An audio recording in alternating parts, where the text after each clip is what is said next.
ദൈവരാജ്യത്തിന്റെ ഭൗമിക വശത്തെ സംബന്ധിച്ച പ്രസ്താവനയാണ് നമുക്ക് കാണാൻ കഴിയുകയാണ്. ഞാനതിൽ പാലസ്തീനിലെ ഗ്രാമാന്തരങ്ങളിൽ നമ്മുടെ ഗുരു നമുക്ക് വേണ്ടി ജീവൻ വെടിഞ്ഞ നമ്മുടെ ഗുരു പ്രസംഗിച്ച് നടന്ന ദൈവരാജ്യത്തിലും ഈ ഭൗമിക വശം ഉണ്ടായിരുന്നു എന്ന് നമുക്ക് കാണാൻ കഴിയും. ഒരു ഉദാഹരണം പറഞ്ഞാല്, യേശുവിന്റെ മലയിലെ പ്രസംഗം നിങ്ങൾ മത്തായി സുവിശേഷം 5-ാം അധ്യായത്തിൽ സവിസ്തരം വായിച്ചിട്ടുണ്ട്. അപ്പൊ യേശു മത്തായി സുവിശേഷം 5-ാം അധ്യായത്തിൽ പറയുമ്പോൾ 5-ാം അധ്യായത്തിൽ 5-ാമത്തെ വാക്യം എന്താണെന്നറിയാമോ?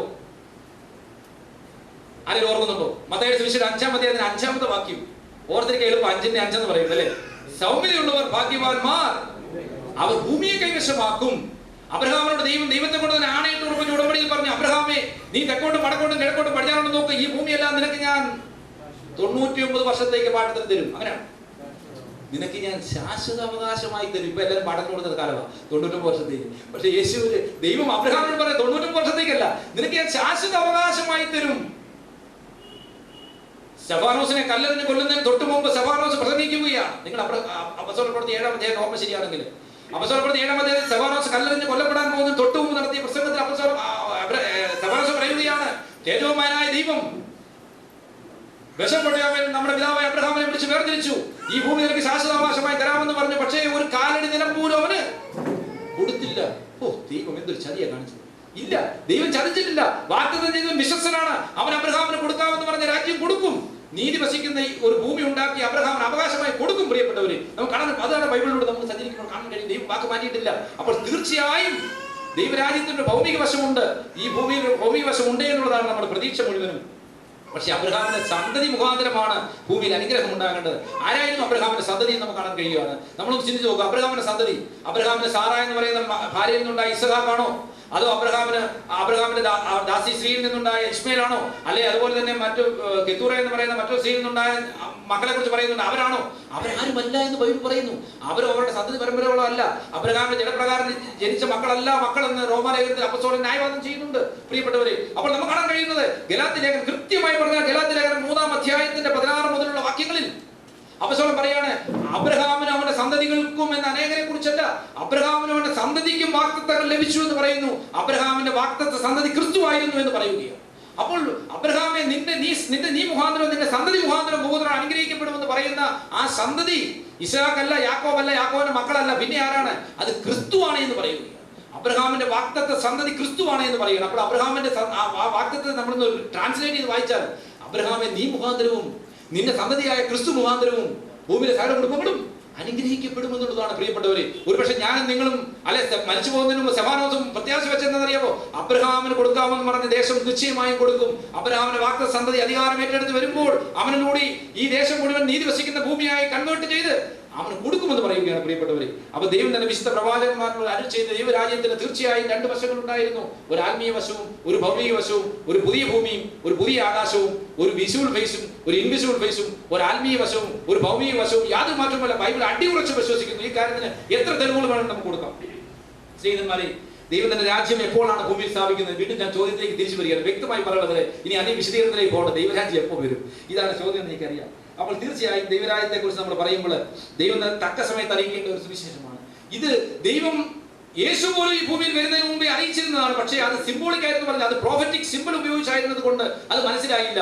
ദാനിയേലിനോട് പറയുന്നുണ്ട്, ദാനിയേലേ, നീ എഴുതുക, ഈ പുസ്തകത്തിന് മുദ്രയിടുക, ഇത് അന്ത്യകാലത്ത് വെളിപ്പെടാനുള്ളതാണ്. അന്ത്യകാലത്ത് ബുദ്ധിമാന്മാർ ഇത് പരിശോധിക്കുകയും ജ്ഞാനം ഗ്രഹിക്കുകയും. അപ്പോൾ തീർച്ചയായും ഇത് വെളിപ്പെടേണ്ട ഒരു കാലമുണ്ടായിരുന്നു. ഇത് എഴുതപ്പെട്ട പ്രവാചകന് ഇത് മനസ്സിലായില്ല. പ്രവാചകൻ എഴുതിയതിനു ശേഷം ഇത് വായിച്ചവർക്കൊന്നും മനസ്സിലായില്ല. ഇത് പ്രിയപ്പെട്ടവരെ, അനേക ബുദ്ധിമാന്മാരും ഈ പുസ്തകത്തിലൂടെ സെർച്ച് ചെയ്തു, അനേക കാലങ്ങളിൽ അന്വേഷിച്ചു എങ്കിലും, എന്തിന് ദൈവത്തിന്റെ ദൂതന്മാർ പോലും ഇത് അന്വേഷിച്ചുവെങ്കിലും അതിലൊക്കെ ഗൂഢമായ ഭാഷയിൽ എഴുതപ്പെട്ടിരുന്ന ഈ പ്രവചനങ്ങളെ തിരിച്ചറിയുവാനോ ഡീകോഡ് ചെയ്യുവാനോ അതിനെ മനസ്സിലാക്കുവാനോ കഴിഞ്ഞില്ല. അത് അന്ത്യകാലത്തേക്ക് മുദ്രയിട്ടിരുന്നു. അപ്പോൾ പിന്നെ ഇപ്പൊ നമുക്ക് എങ്ങനെ മനസ്സിലാകുന്നത്? നമ്മൾ ജീവിക്കുന്ന ഒരു അന്ത്യകാലത്തിലാണോ? ഇതാണ് അടുത്ത ചിന്താ വിഷയം. ഈ അന്ത്യകാലത്തിലാണ് നാം ജീവിക്കുന്നത് മനസ്സിലാകുമ്പോൾ നമുക്ക് പിടികിട്ടും ഇതിന്റെ അർത്ഥതലങ്ങളിലേക്ക് ഊളിയിടുവാനുള്ള ദൈവം നമുക്ക് തന്നിരിക്കുന്ന ഈ സുന്ദരമായ സമയം നിങ്ങൾക്ക് മനസ്സിലാകും. നിങ്ങളുടെ ജീവിതത്തിൽ ഏറ്റവും ധന്യമായ സമയമാണ് ഇതെന്ന് പറയുന്നതിൽ എനിക്ക് സന്തോഷമുണ്ട്. ഇന്നിവിടെ നിങ്ങൾ കടന്നു പോകുമ്പോൾ തീർച്ചയായും നിങ്ങളുടെ ഹൃദയത്തിൽ ദൈവരാജ്യത്തെ സംബന്ധിച്ച ഒരു വ്യക്തമായ കാഴ്ചപ്പാട് ഉണ്ടാകണം. അത് ഉണ്ടാകുമെന്ന കാര്യത്തിൽ സംശയമുള്ള പ്രിയപ്പെട്ടവരെ, ഞാൻ പ്രാർത്ഥിക്കുകയാണ്. അപ്പൊ തീർച്ചയായും അനേക പ്രവാചകന്മാരും കൃത്യമായി ഈ ലോക സംഭവങ്ങളെ സംബന്ധിച്ച് അല്ലെങ്കിൽ ലോകത്തുണ്ടാകുന്ന ദൈവരാജ്യത്തെ സംബന്ധിച്ച് പറഞ്ഞുവെങ്കിൽ അവർക്ക് ആർക്കും മനസ്സിലായില്ല. അപ്പൊ അനേക പ്രവാചകന്മാരുണ്ട്. അതിൽ ഒരു പ്രവാചകനെ മാത്രം ഈ ഒരു അവസരത്തിൽ നമ്മൾ എടുക്കുകയാണ്. നമ്മുടെ നോട്ടീസിലെല്ലാം നമ്മൾ കൊടുത്തത് ദാനിയേൽ എന്ന് പറയുന്ന ഒരു പ്രവാചകനെയാണ്. നിരവധി പ്രവാചകന്മാരുണ്ട്. ദൈവം തന്നെ വിശുദ്ധ പ്രവാചകന്മാരുടെ നിരവധി പ്രവാചകന്മാരുണ്ട്. അപ്പോൾ അതിൽ ദാനിയേൽ എന്ന പ്രവാചകനാണ് ഈ ലോകത്തിലുണ്ടാകുന്ന രാഷ്ട്രീയമായ മാറ്റങ്ങൾ. എന്താണ് രാഷ്ട്രീയത്തിനുള്ള കാരണം? കാരണം ലോകത്തിലെ ഭരണങ്ങളെല്ലാം രാഷ്ട്രവുമായിട്ട് ബന്ധപ്പെട്ട രാഷ്ട്രീയം എന്ന് പറയുന്നത്. അപ്പോ ലോകത്തിലെ ഭരണ സംവിധാനങ്ങളുമായി ബന്ധപ്പെട്ട ഇത്ര കൃത്യതയോടുകൂടി ഇത്ര വ്യക്തമായി പ്രവചിച്ചിരിക്കുന്ന മറ്റൊരു പ്രവാചകനില്ല. അല്ലെങ്കിൽ മറ്റൊരു പ്രവാചകനിലൂടെ ഇത്ര കൃത്യമായി ഈ കാര്യം പ്രവചിച്ചിട്ടില്ലാത്തത് കൊണ്ട് ദാനിയേലിന്റെ പ്രവചനത്തിലേക്ക് നമ്മൾ ശ്രദ്ധ തിരിക്കുകയാണ്. അപ്പൊ ദാനിയേലിന്റെ പ്രവചനത്തിലേക്ക് പോകുന്നതിന് മുമ്പ് ദാനിയേൽ ആരായിരുന്നു എന്ന് മനസ്സിലാക്കുന്നത് നല്ലതായിരിക്കും. ഏറ്റവും ചുരുങ്ങിയ വാക്കുകളിൽ ദാനിയേലിന്റെ ചരിത്രം ആരുമായിട്ട് ബന്ധപ്പെട്ട് കിടക്കുന്നു? ദാനിയേൽ ഒരു യഹൂദനായിരുന്നു. അതുകൊണ്ട് തന്നെ ദാനിയേലിന്റെ ചരിത്രം യഹൂദ ചരിത്രവുമായി അഭേദ്യമായി ബന്ധപ്പെട്ടിരിക്കുകയാണ്. പ്രിയപ്പെട്ടവരെ, നമുക്ക് നോക്കാം. ഞാൻ ആദ്യം പറഞ്ഞ നിർത്തിയിടത്തേക്ക് തിരിച്ചു പോവുകയാണ്. ഇസ്രായേൽ ജനത്തിന്റെ ചരിത്രം. അബ്രഹാം മകനായ ഇസ്ഹാക്കിന്റെ മകനായ യാക്കോബിന്റെ മക്കളായ 12 പേരെ ഒരു ജനത എന്ന നിലയിൽ, ഒരു വിശുദ്ധ ജനമെന്ന നിലയിൽ, ഒരു തിരഞ്ഞെടുക്കപ്പെട്ട ജനമെന്ന നിലയിൽ ദൈവം സ്വീകരിക്കുകയും ആ ജനതയെ ദൈവം ഒരു പ്രത്യേക ജനമായി, നിങ്ങൾ എനിക്ക് ജനമായിരിക്കും, ഞാൻ നിങ്ങൾക്ക് ദൈവമായിരിക്കും എന്ന് പറഞ്ഞുകൊണ്ട് അവർ ഉടമ്പടി ചെയ്യുകയും ചെയ്യുകയാണ്. ആ ഉടമ്പടി ചെയ്തു വന്ന ജനത അവർക്ക് എന്താണ് വിഷയം? ഒരുപാട് പേര് ഓരോ കാലഘട്ടത്തിലും ഒരുപാട് തർക്കിച്ചു. എന്ത് ഈ യഹൂദൻ എന്താ ഇത്ര പ്രത്യേകത? പ്രിയപ്പെട്ടവരെ, ബൈബിൾ എഴുതുന്ന കാലഘട്ടത്തിൽ ആദ്യമ സഭയുടെ കാലഘട്ടത്തിലും ഇതേ ചോദ്യം ഉന്നയിച്ചു. അതുകൊണ്ട് അപ്പോസ്തലനായ പൗലോസ് റോമാക്കാരുടെ ലേഖനത്തിൽ പലപ്പോഴും ശക്തമായി എഴുതേണ്ടതായിട്ട് വന്നു. യഹൂദന്മാർക്ക് വിശേഷത ഉണ്ടോ എന്നുള്ള ചോദ്യത്തിന് അപ്പോസ്തലൻ എഴുതി യഹൂദന്മാർക്ക് വളരെയേറെ വിശേഷതയുണ്ട് എന്ന് അദ്ദേഹം പറയുകയാണ്. നിങ്ങൾ റോമാലേഖനം 3-ാം അധ്യായത്തിന് 1-2 വാക്യങ്ങളിൽ, അതുപോലെ തന്നെ റോമാലേഖനം 9-ാം അധ്യായം 4-ാം വാക്യത്തിൽ അപ്പോസ്തലൻ അസന്നിഗ്ധമായി പ്രഖ്യാപിക്കുകയാണ് യഹൂദ ജനതയ്ക്ക് അതിവിശേഷതയുള്ള ഒരു ജനത തന്നെയാണ് എന്ന് പറയുക. എന്താണ് അവരുടെ വിശേഷത? ആദ്യം പറയുന്നു അവർക്ക് വളരെ വിശേഷതയുണ്ട്. അതിന് അപ്പോസ്തലൻ പറയാണ് ദൈവത്തിന്റെ അരുളപ്പാടുകളെല്ലാം അവർക്കാണ് കൊടുത്തിരിക്കുന്നത്. The oracles of God. God has entrusted his oracles to the Jewish people എന്നാണ് പറയുന്നത്. എല്ലാ അരുളപ്പാടുകളും അവർക്ക് കൊടുത്തു, വാഗ്ദത്തങ്ങൾ അവർക്ക് കൊടുത്തു, നിയമങ്ങൾ അവർക്ക് കൊടുത്തു, പിതാക്കന്മാരെ അവർക്ക് കൊടുത്തു, ആരാധന അവർക്ക് കൊടുത്തു, പുത്രത്വം അവർക്ക് കൊടുത്തു, തേജസ് അവർക്ക് കൊടുത്തു, മഹത്വം അവർക്ക് കൊടുത്തു, രാജ്യം അവർക്ക് കൊടുത്തു, രാജാവിനെയും അവർക്ക് കൊടുത്തു. വേറൊരു ജാതിയോടും ദൈവം വാഗ്ദത്തം ചെയ്തില്ല. നിങ്ങൾ എന്നെ ജനമായിരിക്കുമെന്നോ, നിങ്ങൾ ഒരു വിശുദ്ധ ജനമായിരിക്കുമെന്നോ, നിങ്ങൾ എന്നെ വിളിച്ചപേക്ഷിച്ചാൽ ഞാൻ നിങ്ങൾക്ക് ഉത്തരവല്ലാമെന്ന് മറ്റൊരു ജാതിയോടും ദൈവം വാഗ്ദാനം ചെയ്തില്ല. പ്രിയപ്പെട്ടവരെ, അപ്പോൾ നിരവധി പ്രത്യേകതകളുള്ള ഈ യഹൂദനെ ദൈവം, എനിക്ക് തോന്നുന്ന സന്ദർഭവശാൽ ഞാൻ ഒരു കാര്യം പറഞ്ഞുകൊള്ളട്ടെ, ദൈവം ധനവാന്റെ ലാസറിനെ ഉപമ എന്ന് പറഞ്ഞ ഉപമ പറഞ്ഞു. ആ ഉപമയിൽ ഏറിയ സമ്പത്തുള്ള ഒരു ധനവാനെ ചിത്രീകരിച്ചിട്ടുണ്ട്. പ്രിയപ്പെട്ടവരെ, സൂക്ഷ്മമായി പഠിച്ചാൽ, അതിസൂക്ഷ്മമായി പഠിച്ചാൽ നിങ്ങൾക്ക് മനസ്സിലാകും ആ ധനവാൻ ലാസറിന്റെയും ആ ഉപമയിലെ ആ ധനവാൻ എന്ന് പറയുന്നത് ഒരു വ്യക്തിയല്ല, യഹൂദ ജനതയെ സംബന്ധിച്ചാണ് പറയുന്നത്. അവർക്കുണ്ടായിരിക്കുന്ന ധനം, അവർക്കുണ്ടായിരിക്കുന്ന ഈ വിശേഷത, അവർക്ക് കൊടുത്തിരിക്കുന്ന ഈ ഒറാക്കിൾസ്, അവർക്ക് കൊടുത്തിരിക്കുന്ന ഈ അരുളപ്പാടുകൾ, പിതാക്കന്മാരുടെ ന്യായപ്രമാണം, വാഗ്ദത്തങ്ങള്, ഇതെല്ലാമാണ് അവർക്ക് ഉണ്ടായിരുന്ന സമ്പത്ത് എന്ന് നമുക്ക് കാണാൻ കഴിയും. ഏതായാലും ഞാൻ അതിലേക്ക് കിടക്കുന്നില്ല. പ്രിയപ്പെട്ടവരെ, ഉടമ്പടി പ്രകാരം ദൈവം അവരെ പരിപാലിക്കുമെന്ന് അവർക്ക് വാഗ്ദത്തം ചെയ്തു. എവിടെയാണ് ഈ വാഗ്ദത്തത്തെ ഏറ്റവും ലളിതവും വ്യക്തവുമായി പ്രതിപാദിച്ചിരിക്കുന്ന ഒരു അധ്യായം നിങ്ങൾ ഓർക്കുന്നുണ്ടോ? ദൈവം യഹൂദയുമായി ഉടമ്പടി ചെയ്യുന്നതിന് ഏറ്റവും മനോഹരമായി രേഖപ്പെടുത്തിയിരിക്കുന്ന ഒരു അധ്യായം ബൈബിളിലെ ഉൽപ്പത്തി, പുറപ്പാട്, സംഖ്യ, ലേവ്യ, ആവർത്തനം എന്ന് പറയുന്ന ഈ പഞ്ചഗ്രന്ഥികളിൽ ഒരു അധ്യായത്തില് ഏറ്റവും മനോഹരമായി അവരുടെ നന്മയും തിന്മയും അനുസരിച്ചാൽ ഇന്നത് കിട്ടും, അനുസരിച്ചില്ല ഇന്നത് കിട്ടുമെന്ന് വ്യക്തമായി രേഖപ്പെടുത്തിയിട്ടുണ്ട്. ആരെങ്കിലും ഓർമ്മയിലുണ്ടോ? സമ്മതിച്ചില്ല ഞാൻ.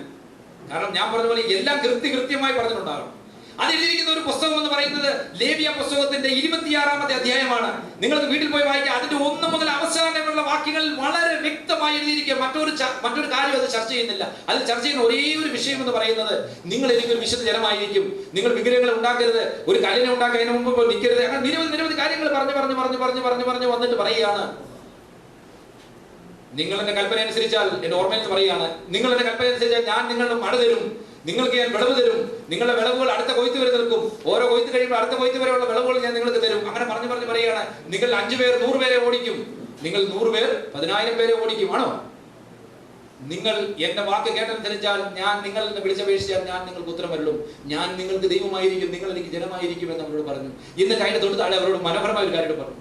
നിങ്ങളുടെ കൽപ്പന കേട്ടനുസരിക്കാതെ എന്നെ ലംഘിച്ചാൽ ഞാൻ നിങ്ങളെ ശിക്ഷിക്കും. ശിക്ഷ എന്താണെന്ന് പറഞ്ഞു.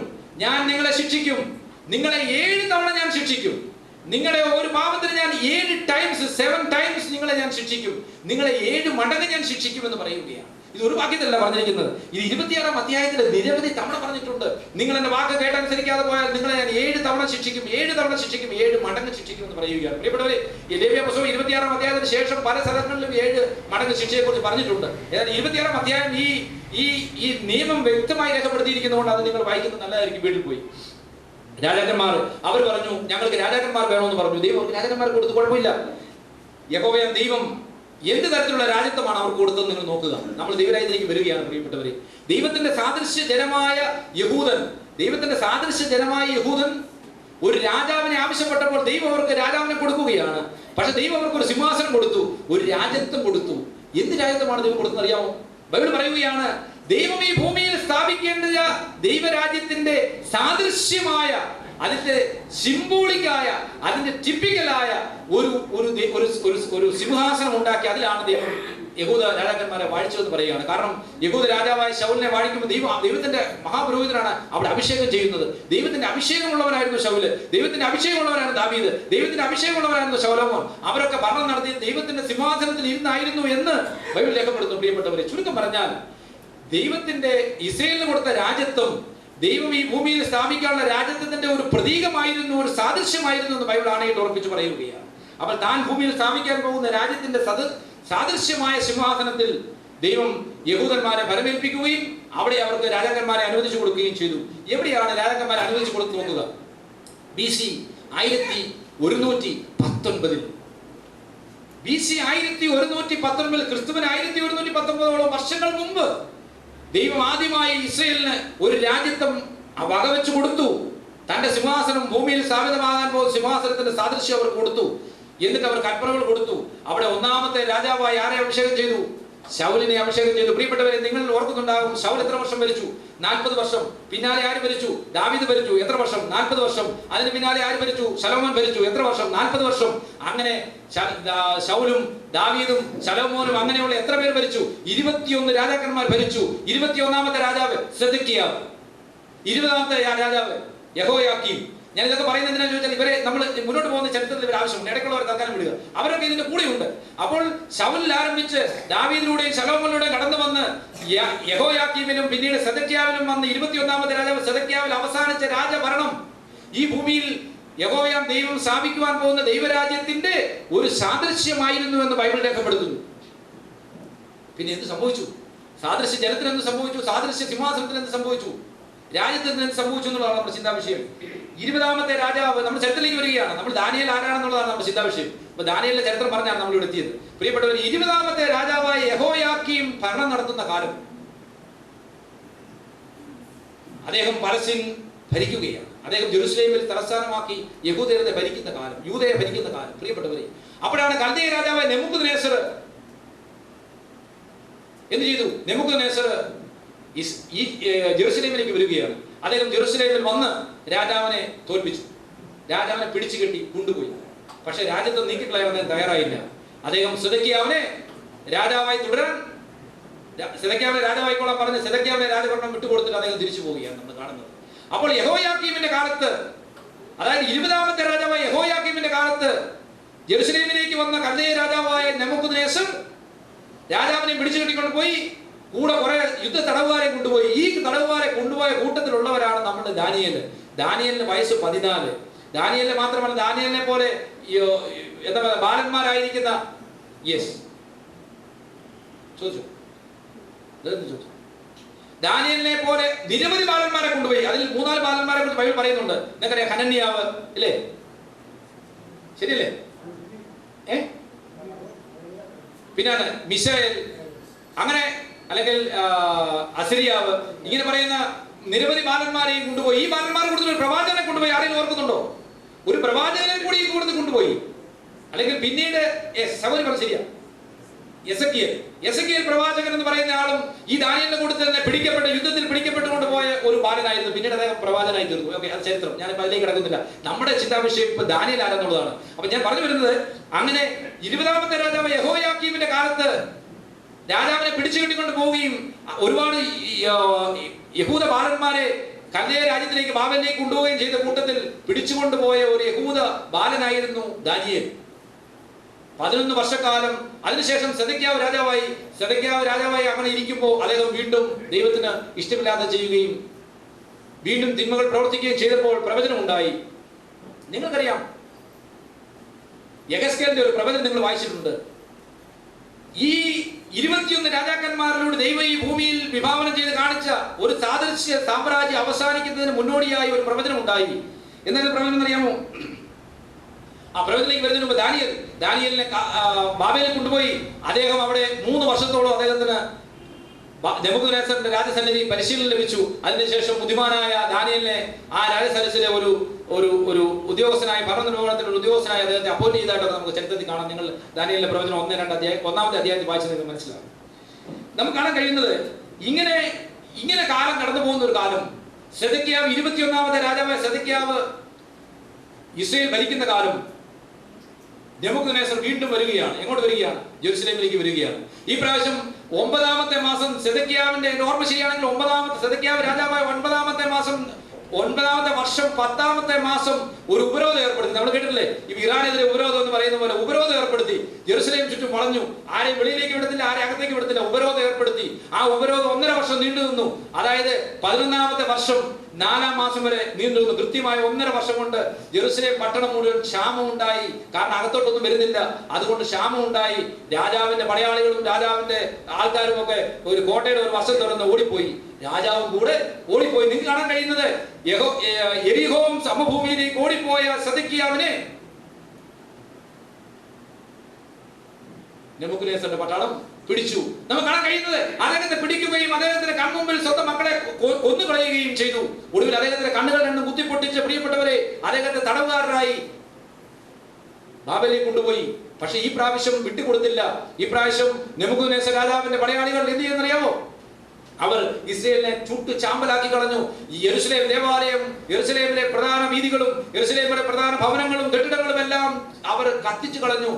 ചരിത്രം പറയുന്നതനുസരിച്ച് നോക്കിയാൽ ലക്ഷം പേരെ അവർ കൊന്നു കളഞ്ഞു. പ്രിയപ്പെട്ടവരെ, അവർ ഒരുപാട് പേരെ യുദ്ധ തടവുകാരായി പിടിച്ചുകൊണ്ടുപോയി. എന്ത് സംഭവിച്ചു? 70 വർഷക്കാലം ജെറുസലേം ശൂന്യാവസ്ഥയിൽ കടന്നു പറയാൻ ഞാൻ ചരിത്രത്തിലേക്ക് തിരിച്ചു പോവുകയാണ്. ഞാൻ പറഞ്ഞു വരുന്നത്, ഇവിടെ എന്താണ് സംഭവിച്ചതെന്ന് നോക്കിയാൽ ഇവിടെ യെഹെസ്കേൽ പ്രവാചകനോട് നടന്ന ഒരു പ്രവചനം പൂർത്തീകരിക്കപ്പെടുകയാണ് ഇവിടെ ചെയ്യുന്നത്. യെഹെസ്കേൽ പ്രവാചകൻ അദ്ദേഹത്തിന്റെ 21ാമത്തെ അധ്യായത്തിന്റെ 25 മുതൽ 27 വരെയുള്ള ഭാഗങ്ങളിൽ ഇങ്ങനെ പറയുന്നു: നിഹിതനും ദുഷ്ടനുമായ ഇസ്രായേലിലെ പ്രഭുവായുള്ളവേ, അന്ത്യാകൃത്യത്തിന്റെ നാൾ അടുത്തിരിക്കുന്നു. ഞാൻ മകുടം നീക്കി കിരീടം എടുത്തു കളയുകയാണ്. അത് അങ്ങനെ ഇനി ഇരിക്കുകയില്ല. ഞാൻ അതിനെ താഴ്ന്നതിനെ ഉയർത്തുകയും ഉയർന്നതിനെ താഴ്ത്തുകയും ചെയ്യുന്നു. ഞാൻ അതിന് ഉന്മൂലനാശം വരുത്തുന്നു. ഐ വിൽ ഓവർത്രോ ഇറ്റ് എന്ന് പറയുകയാണ്. ഈ സാദൃശ്യ സാമ്രാജ്യം, ഈ സാദൃശ്യ സിംഹാസനം ഞാൻ തകർത്ത് കളയുകയാണ് എന്ന് ആണയിട്ട് പറയാണ്.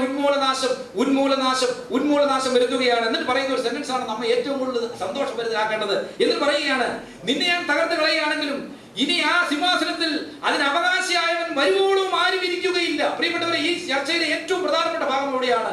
ഇനി ആ അധികാര സിംഹാസനത്തിൽ, എന്റെ സിംഹാസനത്തിൽ ഇരിക്കാൻ അധികാരമുള്ളവൻ, അവകാശമുള്ളവൻ വരുവോളും ഇനി ഇതിൽ ആരും ഇരിക്കുകയില്ല.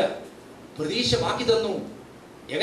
ദൈവത്തിന്റെ കൽപ്പന ലംഘിച്ച സാദൃശ്യ സിംഹാസനത്തിൽ ഇരുന്ന സെദെക്കിയാവിനെ മാറ്റുമ്പോൾ അവിടെ പറയുന്ന ഒരു വാക്യമുണ്ട്: നിന്നെ ഞാൻ എടുത്ത് കളയുന്നതിന് കാരണം നീ ദുഷ്ടനാണ്, അതുകൊണ്ട് നിന്നെ ഞാൻ കളയുന്നു. നീ ഇരിക്കുന്ന ഈ സിംഹാസനത്തെ ഞാൻ തകർത്ത് കളയുകയാണ്. പക്ഷെ എല്ലാ കാലത്തേക്കുമല്ല. പിന്നെയോ ഞാൻ ഇവിടെ രാജ്യത്വം സ്ഥാപിക്കും വീണ്ടും.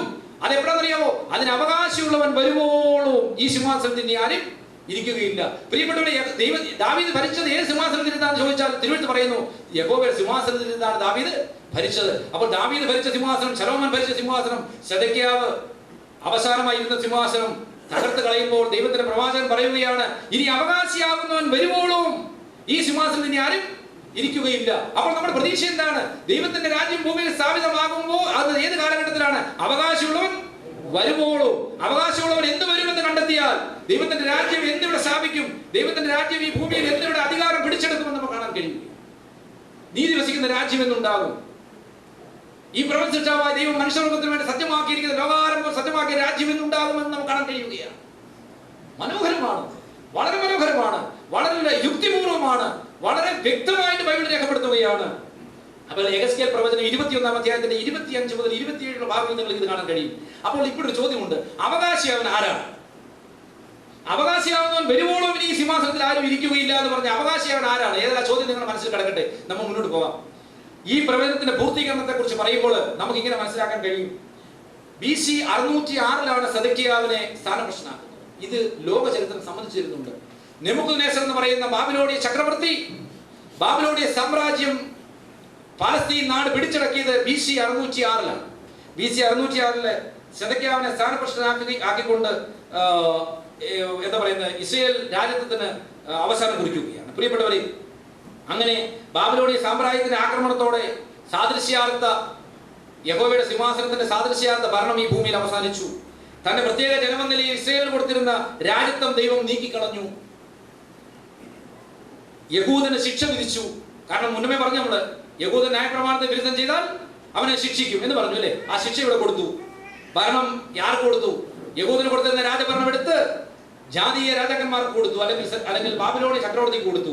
പ്രിയപ്പെട്ടവരെ, സാദൃശ്യ ജനത്തിന് വേണ്ടി മാത്രം നൽകിയിരുന്ന ഈ രാജ്യത്തെ നീക്കിക്കളയുമ്പോൾ യഥാർത്ഥ അവകാശിയാവുന്നവൻ വരുന്നത് വരെ അവിടെ ആരും ഇരിക്കില്ല എന്ന് സത്യം ചെയ്തു ദൈവം. പ്രിയപ്പെട്ടവരെ, ഇനി നമ്മൾ കാണുന്നത് യഹൂദന്റെ കയ്യിൽ നിന്ന് രാജ്യത്വം നീങ്ങിപ്പോയി. ഈ ഭൂമിയിൽ ഇതുവരെ രാജ്യത്വം വന്നിട്ടില്ല. ഇനി തിരിച്ച് അപ്പോൾ വീണ്ടും ഒരു രാജ്യത്വം വരുന്നത് വരെയുള്ള ഒരു ഇന്റർവ്യൂ പീരീഡിലാണ്. It's an interview period between the typical kingdom and the original kingdom എന്നാണ് തിരുവഴുത്ത് നമ്മൾ കാണാൻ കഴിയുന്നത്. അതായത് സാദൃശ്യാർത്ഥ രാജ്യവും യഥാർത്ഥ രാജ്യവും വരുന്നത് തമ്മിലുള്ള ഒരു ഇടക്കാലത്താണ് ഇന്ന് നാം ജീവിക്കുന്നത്. അപ്പോൾ ഇപ്പോൾ നാം ജീവിക്കുന്ന ഈ ഇന്റർവ്യൂ പീരീഡിൽ നീ എത്ര കാലം കൂടി, എത്ര ആയുസ് കൂടി ഉണ്ടെന്ന് നോക്കിയാൽ മതി, ദൈവരാജ്യം ഈ ഭൂമിയിൽ വരുന്നത് കണ്ടുപിടിക്കാൻ നമുക്ക് കഴിയും. ഇത് യഹൂദന് കൊടുത്ത ശിക്ഷാകാലമാണ് ഈ ഇന്റർവ്യൂ പീരീഡ് എന്ന് പറയുന്നത്. അത് എത്ര കാലമാണ് നമ്മൾ കണ്ടു? ലേവ്യ പുസ്തകം 26 അധ്യായത്തിൽ നമ്മൾ കണ്ടു, നിങ്ങൾ എന്റെ വാക്ക് കേട്ടനുസരിക്കാഞ്ഞാൽ ഞാൻ നിങ്ങളുടെ പാവങ്ങൾക്ക് വേണ്ടി നിങ്ങളെ ഞാൻ 7 മടങ്ങ് ശിക്ഷിക്കുമെന്ന് പറയുക. അപ്പൊ 7 കാലങ്ങൾ ശിക്ഷ, അല്ലെങ്കിൽ ദാവീദ് പറയുന്നുണ്ട് 7 കാല ശിക്ഷ എന്ന് പറയുന്നത്. ദാവീദിന്റെ പ്രവചനം 4-ാം അധ്യായത്തിന്റെ 16-ാം വാക്യം, 23-ാമത്തെ വാക്യം, 25-ാമത്തെ വാക്യം, ഇവിടെയൊക്കെ ദാനിയേൽ പിന്നീട് പറയുന്നുണ്ട് നിങ്ങളെ 7 മടങ്ങ് ശിക്ഷിക്കുമെന്ന് പറയുന്നുണ്ട്. ശരി പ്രിയപ്പെട്ടവരെ, അപ്പൊ അങ്ങനെയാണെന്നുണ്ടെങ്കിൽ നമ്മൾ ദാനിയേലിന്റെ ചരിത്രം പറയാം. ദാനിയേൽ ഇപ്പോൾ എവിടെയാണ്? ദാനിയേൽ ഇപ്പോൾ കൽദയ രാജാവായ ബാബിലോണിയ രാജാവായ നെബൂഖദ്നേസറിന്റെ രാജസന്നിധിയിൽ അവിടുത്തെ ഭരണകാര്യങ്ങളിൽ ഇടപെട്ടുകൊണ്ട് ജീവിക്കുന്നുണ്ട്. പക്ഷെ അപ്പോഴും അവന്റെ മനസ്സെവിടാന്നറിയാം,